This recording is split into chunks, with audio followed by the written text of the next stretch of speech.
on to the next order of business. Now, I know you mentioned earlier in the show, Monty, about maybe you can be a Star Wars fan again someday, right? Yeah, something like that. Yeah, maybe.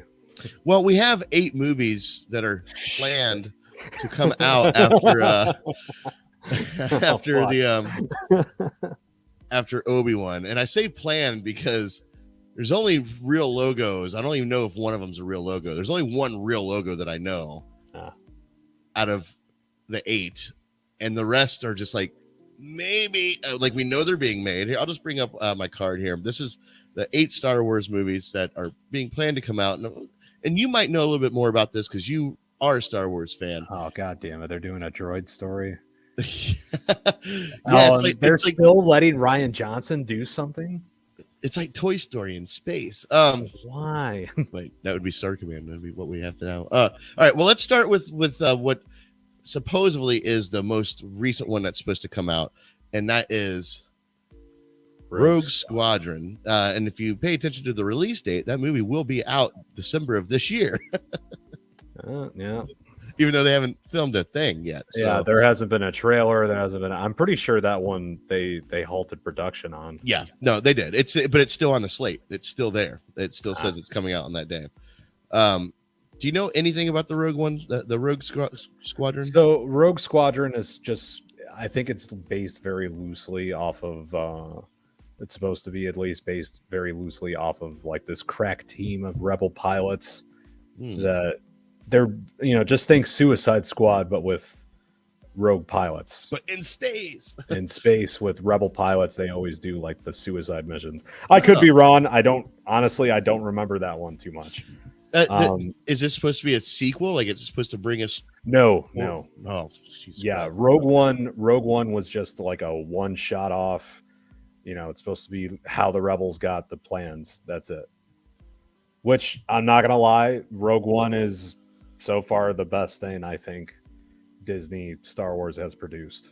I do like Rogue One. I really do. And I think Seth is finally coming around to it. Seth is a big Star Wars guy too, but he didn't like Rogue One, but I think he's coming around to it. I absolutely loved it. I thought, fucking finally we actually get to see rebels fighting for once. Right. Instead of just being in the background or, the only other time I remember is like and what I mean is rebel infantry. I've always wanted to see how the rebels fight on the ground because we never really get to see it besides The Empire Strikes Back in that opening scene where they just get fucking mopped by the walkers. Right. Which was hilarious. I love that scene, but well, Jimbo says, can't wait for the finale of Princess Leia and Friends tonight.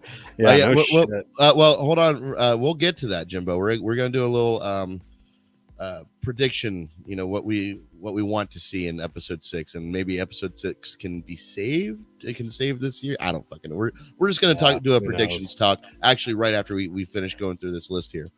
So Droid Story is probably going to be a kids movie, which is fine. Whatever. Is it going to be based around? It is C-3PO and R2-D2, I believe. As what I read. I kind of hope not. I hope it's just. I hope it's just other droids. Fuck that's what I read. So I think that's what it is. Now, this leaves me with a curiosity. The Taika Waititi Star Wars movie. This one is actually.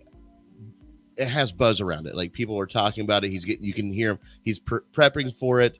And I think.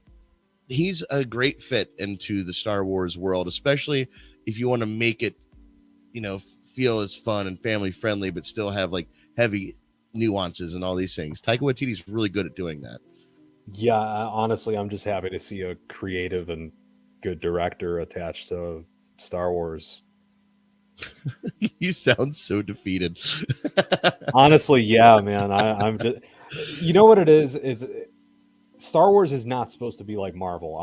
I don't want to be every fucking year a new Star Wars title. I'll be honest, I kind of like the wait.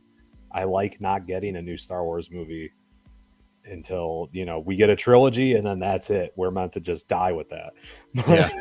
It's like, there's your dinner, go to bed. And then this is like, It's Marvel. The way I like to put it is, it's like a dinner table that you're not allowed to fucking leave. They just keep stuffing you full of shit that you don't really want to eat anymore. You're like, wow, that was a great dinner. Yep, and you can't fucking leave yet. Yeah, because we're gonna have a shit ton more dessert. Yeah, no, we're gonna have the second dinner, and it's gonna taste exactly like the dinner you just had. I don't want to. Shut up, sit down. All right. Then the Kevin Feige Star Wars movie is something that we've always heard rumors about. Listen, I respect Kevin Feige. I think he's very good at handling properties. He's obviously turned the MCU around like gratefully. Like he's done great things with the MCU. And now can he do the same thing with Star Wars? I don't really know. Especially when you have what's his name, Bob Chapek, the guy who the CEO of Disney right now. Yeah. He's kind of not doing great. He's like he took like power away from Kevin Feige. Oh, I thought you meant like he's dying, like he's in a fucking bantha tank right now. Oh no. Like I mean like floating in that blue liquid, like fucking. No, I mean like stockholders aren't happy with him, crew isn't happy with him, and I mean they keep producing banners, Well, you have to understand, like, so he when Chapek took over, he actually took responsibility away from Feige from the MCU. He's like, listen, we're not going to give you as much control over the MCU as you've had, and ever since then, the MCU's been going, so weird. like. What a weird decision to make. Like, man, you're doing great. You're doing a great job. Let's get you out of there. I love some of that credit and to fuck up some of your work. Yeah, that's it. That's it, man. That sounds exactly like a JPEG thing to do. Honestly, yeah. I don't know what the hell this one is. What is that? Nobody knows. Untitled something. JT Dillard film, Star Wars. Yeah. I couldn't really find much on this. JT Dillard was supposed to make a Star Wars movie, and that's what we got. That's what I mean. Like, once you get past like these three, then it's like big question marks and curiosity of what the fudge is going on. And then the one I know you're most excited about. No, this piece of shit. Yeah. Listen, man, I actually am curious about this. I really am. I liked The Last Jedi. So let me guess the plot of his movies. The first one, they're gonna bring back Luke Skywalker to rape him on screen, and then he's gonna say, "See, you didn't expect that. Isn't that such a great twist?" Are you saying that he's like the M. Night Shyamalan of Star Wars? Yes, but more contrived. Great, that's good. Listen, I completely get the hate for the movie because it doesn't fit anywhere into. Honestly, it's not even so much for the movie, it's for the guy. I think he's just a douchebag in general. Why do you think that? I understand defending your art, defending what you've done, that there's nothing wrong with that, and I implore any artist, any filmmaker to do that, to stand by your work proudly, right?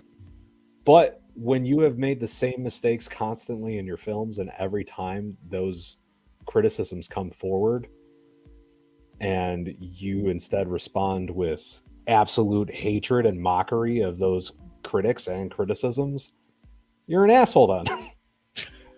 At that point, you're just a dick. It's just like, well, I mean, did you really need that whole 50 minutes that could have been lost from the film and it wouldn't have changed anything? Oh, you just don't understand films like I do. No, I don't understand filler the way you do. Oh, yeah. I mean, I see the whole casino scene and fucking stupid ass Last Jedi. That whole plot could have been fucking taken away. I will go on a rant about The Last Jedi, but not just that, but the rest of his shit movies that he's made. Yeah, you're right. You know what? It's been a while since I've seen it, but that scene was pretty fucking pointless. There is whole sections of that movie that you can just take away, and it does absolutely nothing to the plot. Yeah. And that's the sign of not just bad writing, but a bad director. That's fair. That's a fair point. That is what I mean. Not even for my love of Star Wars, which completely goes by the wayside for this. Because I love Star Wars, but I will admit that Return of the Jedi is a goofy, stupid movie. Yeah. Which is why I love The Empire Strikes Back, because it was directed by a good director. Yeah, that was my favorite in my ranking. Yeah. That one, Rogue One, and Revenge of the Sith are like the only 3 that I truly love. Yeah, Revenge of the Sith is really good too. Yeah, man. Anyway, I've been getting an itch to I've been getting an itch to rewatch Star Wars lately. Dude, I would love to do that with you. I'm out of school now, so I actually have time. Oh, nice. Well, then we'll figure out something. All right, so we're gonna move forward to the next topic here.